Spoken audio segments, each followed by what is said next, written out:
สวัสดีทุกคนวันนี้สิพามาสอนวิธีเฮ็ดรูปติดบัตรด้วยโทรศัพท์มือถือ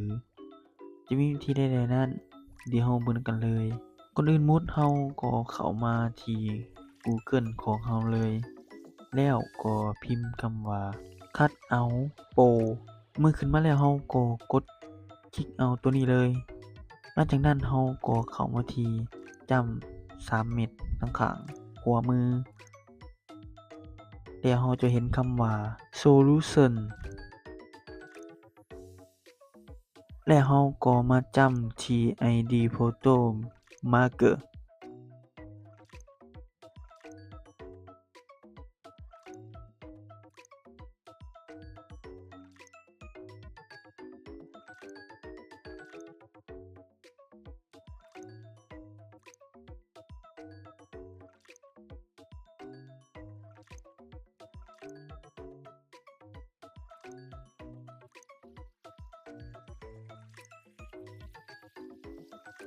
แล้วก็มาเลือกหัวข้อคำว่าไส้แล้วก็มากดตรงหนังสือสีแดงนี่เลย แล้วก็กดที่ปุ่มแดงอัปโหลดรูปภาพ เข้าไปที่ข้างรูป หลังจากนั้นเราก็เลือกเป็นรูปจำอิดแอดจะเลือกเป็นรูปผู้หญิงก่อน เมื่อได้รูปภาพมาแล้วเราก็จะมาเลือกที่พื้นหลัง พื้นหลังก็จะมีหลายสีให้เลือกเลย จะมีสีทะเล สีแดง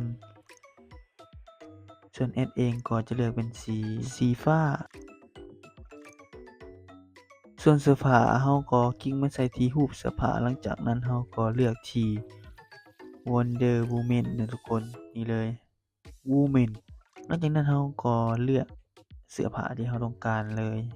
ว่าเราอยากได้แบบใด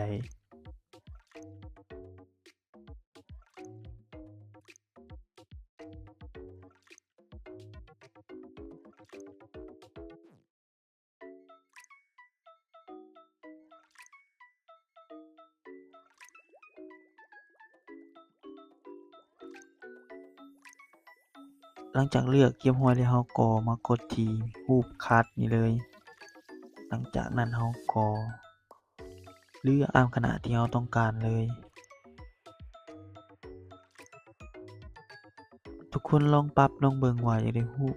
ขนาดเท่าใดหรือว่าอยากได้รูปหลายปานใดอยากได้เป็นโลหนึ่งหรือว่าครึ่งโลก็สามารถเฮ็ดได้หลังจากนั้นเราก็กดที่ดลแล้วก็สามารถดาวน์โหลดรูปภาพได้เลยนี่เลยคลิกที่ดาวน์โหลดแล้วเราก็กดดาวน์โหลดอีกครั้งหนึ่งรูปภาพเราก็จะเข้าไปที่แกลเลอรีของเราเลยง่ายๆสามารถเฮ็ดได้บ่จำเป็นต้องเข้าร้านให้เสียเงินเราสามารถเฮ็ดเองได้เลยส่วนรูปภาพที่เราดาวน์โหลดนั้นก็จะมีความคมชัดขึ้นสามารถเอาไปให้ร้านพรินต์ออกมาเพื่อมาติดรูปหรือว่าติดบัตรที่เราจำเป็นใช้ในเวียกงานได้เลยนี่เป็นความสะดวกสบายอย่างหนึ่งในเทคโนโลยีสมัยใหม่นะทุกคนบ่จำเป็นต้องเสียเวลาสามารถเฮ็ดเองได้ส่วนต่อมาก็จะเป็นรูปผู้ชายเดี๋ยวเราจะมาลองอัปโหลดรูปผู้ชายลองเบิ่งว่ารูปลิ้นมันจะมีหยังแหน่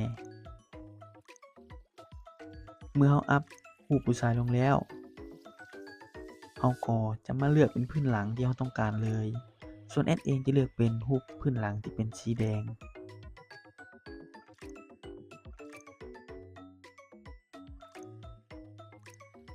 ส่วนเสื้อผู้ชายก็จะมีหลายแบบให้เลือกเลยนี่บ่ว่าจะเป็นแจ็กเก็ตหรือว่าเป็นเสื้อเชิ้ตเสื้อคอจีนธรรมดาก็มีเสื้อสูทก็มีหลายเมื่อเราได้รูปที่ต้องการแล้วเราก็กดที่ดลหลังจากนั้นก็กดดาวน์โหลดมันจะให้เลือกเป็น PNG หรือว่า JPG ก็ได้ปรับขนาดเป็น100แล้วหลังจากนั้นก็กดดาวน์โหลด ตัวนี้เนาะทุกคนวิธีเฮ็ดรูปติดบัตรผ่านโทรศัพท์มือถือก็ง่ายๆเท่านี้ทุกคนสามารถเอาไปเฮ็ดตามได้เลยแต่ว่าทุกคนอยากให้แอดเฮ็ดวิดีโอหยังขึ้นมาก็สามารถคอมเมนต์ได้เด้อเพราะว่าแอดก็จะเลื่อนตอบทุกคนเลยที่คอมเมนต์และก็จะมาพัฒนาตัวเองนี่คลิปวิดีโอนี้ก็ได้สิ้นสุดลงแล้วเนาะทุกคนขอบใจทุกคนที่เข้ามาเบิ่งและติดตามกันเด้อขอบใจหลายบ๊ายบาย